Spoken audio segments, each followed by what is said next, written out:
জমিন থেকে প্রায় ৪,৫০০ কিলোমিটার উপরে হলো তায়েফ শহর। আধা ঘন্টা লাগে শুধু প্রাইভেট কার দিয়া ঘুরা ঘুরা তায়েফে উঠতে।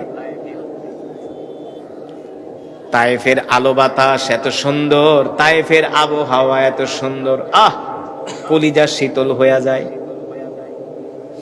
ওই তায়েফে যে রাত ২টা বাজে একটা মাঠের মধ্যে বসলাম আর মনে মনে চিন্তা করলাম, ওই দিন যদি আল্লাহর নবী প্রতিশোধ নিতেন, যদি বলতেন আল্লাহ আপনি তায়েফবাসীদেরকে ধ্বংস করে দেন, তাহলে আদ আর সামুদ জাতির মতো, কওমে লূতের মতো আল্লাহ তাআলা ওই জাতিটাকে ধ্বংস করে দিতেন, ঠিক কিনা?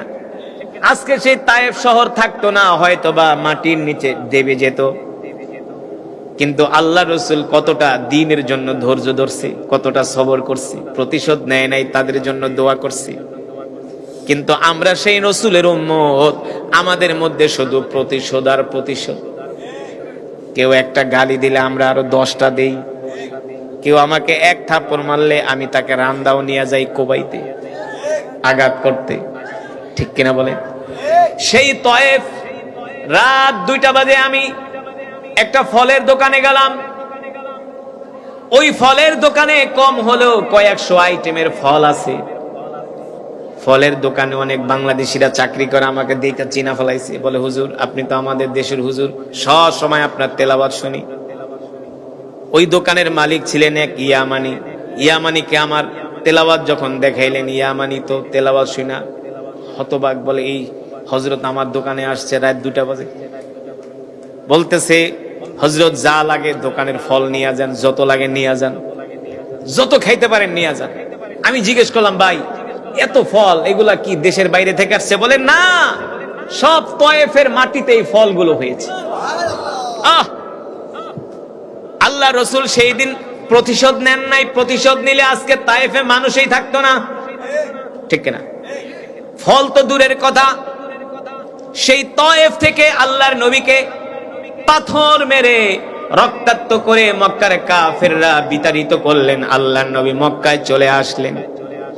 মক্কায় আসার পরে আবার আল্লাহর রাসূল মক্কায়ও থাকতে পারলেন না, শত অত্যাচার, নির্যাতন, জুলুম সহ্য করতে শুরু করলেন। আল্লাহ তাআলা ডাক দিয়া বলেন, হাবিব এই মক্কা আপনার জন্য এখন নিরাপদ না, আপনি মক্কা থেকে এবার হিজরত করে মদিনায় চলে যান। কোথায় চলে যান? মদিনায় চলে যান। আল্লাহর নবী মক্কা থেকে সাইয়েদনা আবু বকরকে নিয়ে, সাইয়েদনা আবু বকর রাদিয়াল্লাহু তাআলা আনহুকে নিয়ে মক্কা থেকে হিজরত করে মদিনায় গেলেন। যখন আল্লাহর নবী মক্কা থেকে মদিনায় যান, বারবার আল্লাহর রাসূল মক্কার দিকে ফিরে তাকান, বাইতুল্লাহর দিকে ফিরে তাকান, খানায়ে কাবার দিকে ফিরে তাকান, আর বলে বাইতুল্লাহ রে তোকে ছেড়ে আমার যেতে মন চায় না। ও বাইতুল্লাহ, আমার দিলের তামান্না, আমার দিলের আশা ছিল আমি প্রাণ ভরে তোমাকে খেদমত করব, কিন্তু মক্কার কাফেররা আমাকে বাইতুল্লাহে থাকতে দিল না। আল্লাহর নবী শত কষ্ট নিয়ে এবার নিজের মায়ের দেশ, বাবার দেশ, মাতৃভূমি, জন্মভূমি, যেখানে আল্লাহ রাসূলের জন্ম, যেখানে তার শৈশব কেটেছে, কৈশোর কেটেছে।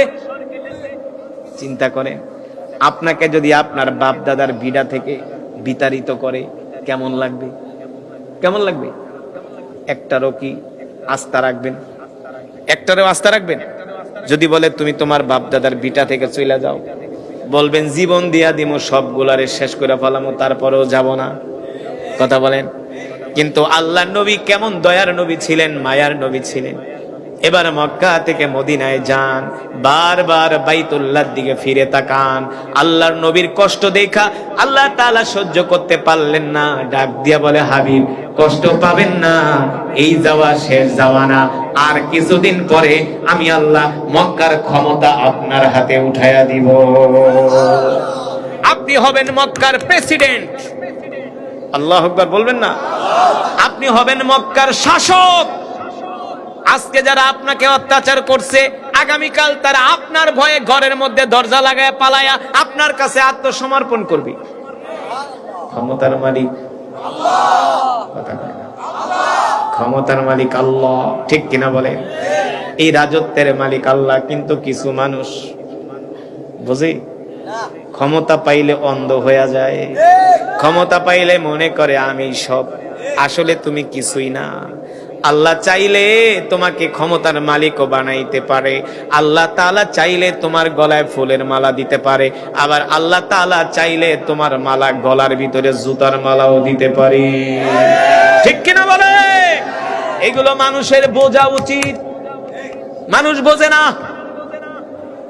নমরুদও বোঝে নাই, ফেরাউনও বোঝে নাই। বুঝছে? বোঝে নাই। আবু জেহিল্লা হারামজাদা তো আরো বোঝে নাই। দেখেন আল্লাহ নবী মক্কা থেকে মদিনায় চলে গেল, সেইখানেও আল্লাহ রসুলকে মক্কার কাফেররা শান্তিতে থাকতে দিল না। আল্লাহ রসুল নিজের মা বাপ মাতৃভূমি ছেড়ে মক্কা থেকে মদিনায় চলে গেছে, সেখানে যে দাওয়াতি কাজ করতেছে, সেখানেও মক্কার কাফেররা শান্তিতে থাকতে দিল না। তারা মক্কায় বৈশা ষড়যন্ত্র করতেছে, তারা মদিনায় হামলা করবে। কি করবে? এ যুবক ভালো করে ইতিহাসটা শোনো বন্ধু। এই ইতিহাস তো কোনোদিন তোমাদেরকে কলেজ ইউনিভার্সিটিতে পড়াবে না, স্কুলে পড়াবে না। তোমাদেরকে কলেজ ইউনিভার্সিটি স্কুলে পড়ায় রবীন্দ্রনাথের কবিতা, অমুক চট্টোপাধ্যায়, অমুক বন্দ্যোপাধ্যায়, অমুক চ্যাটার্জি, অমুক ব্যানার্জি, না অমুক চ্যাটার্জি ব্যানার্জি ঘোড়ার ডিমের জির গল্প পড়ায়। এখন তো আবার সরকার চাইতেছে প্রত্যেকটা প্রাইমারি স্কুলে নাকি তারা গানের শিক্ষক নিয়োগ দিবে, কিন্তু শেষ পর্যন্ত টিকতে, কারণ আমি যে বয়ান করতেছি, যে কোরআন পড়লাম, এটা তো আল্লাহর কালাম। কার? আল্লাহ তাআলার কালাম, আল্লাহর কোরআন। মিয়া এই কোরআনের বিরোধিতা করে মিয়া ফেরাউনই টিকতে পারে নাই, হামান, কারুন, সাদ্দাত, নমরুদ টিকতে পারে নাই, পয়গম্বর মুসার বিরোধিতা করে ফেরাউন টিকতে পারে নাই, জাতির পিতার বিরোধিতা করে নমরুদও টিকতে পারে না, আর মুহাম্মদ সাল্লাল্লাহু আলাইহি সাল্লামের বিরোধিতা করে আবু জেহেল হারামিও টিকতে পারে না। আল্লাহ রাসূল মক্কা থেকে কোথায় গেলেন? কথা বলেন। আল্লাহ রাসূল মদিনায় গেলেন। এবার মক্কার কাফেররা ষড়যন্ত্র করতেছে, তারা মদিনায় হামলা করবে, মানে আল্লাহ নবীকে ওরা শান্তিতে থাকতে দিবে না, আল্লাহ রসুলকে তারা শান্তিতে থাকতে দিবে না, মুসলমানদেরকে শান্তিতে ঘরে ঘুমাতে দিবে না, তারা মদিনায় হামলা করবে। এই ষড়যন্ত্র যখন তারা শুরু করে দিল, তারা 800 মানুষ রেডি করলো যুদ্ধ করার জন্য। কয়শো? 800। এইদিকে আল্লাহর নবী মাত্র 313 জন রেডি করলেন যুদ্ধের জন্য, বদরের যুদ্ধ। এই বদর প্রান্তরটা হলো মদিনা শরীফ থেকে 200 কিলোমিটার। আমি সেই বদরের প্রান্তরে এবার গেলাম, আর কষ্ট পাইলাম, কান্না করলাম, ভাবলাম মদিনা শরীফ থেকে 200 কিলোমিটার পথ পার হয়ে আল্লাহ নবী বদরে আসছে যুদ্ধ করতে, কত কষ্ট করে। দামি কোনো গাড়ি নাই, ট্রাক নাই, কোনো লরি নাই, কোনো যুদ্ধ বিমান নাই, ঘোড়ার পিঠে চড়ে, উটের পিঠে চড়ে মরুভূমির মধ্যে হাইটা হাইটা কত কষ্ট করে আসছে। খাওয়া নাই, পানি নাই। সেই মদিনা শরীফ থেকে 200 কিলোমিটার বদরের প্রান্তরে আসছে যুদ্ধ করার জন্য। ওইদিকে মক্কার বিশাল বাহিনী তারা রেডি হয়ে আছে, মদিনায় তারা হামলা করবে, মুসলমানদের উপরে হামলা করবে। ইসলামের ইতিহাসে এই রক্তক্ষয়ী একটা যুদ্ধ শুরু হতে লাগলো। যখন যুদ্ধ শুরু হবে, কাফেররা এসে একত্রিত হবেন যুদ্ধের জন্য। কেউ কেউ ভয় পাইতেছে, বলে না, আমরা মুহাম্মদের সাথে যুদ্ধে যাব না, কারণ মুহাম্মদ হলো আল্লাহর নবী, তার সাথে যুদ্ধে গেলে আমরা টিকতে পারবো না।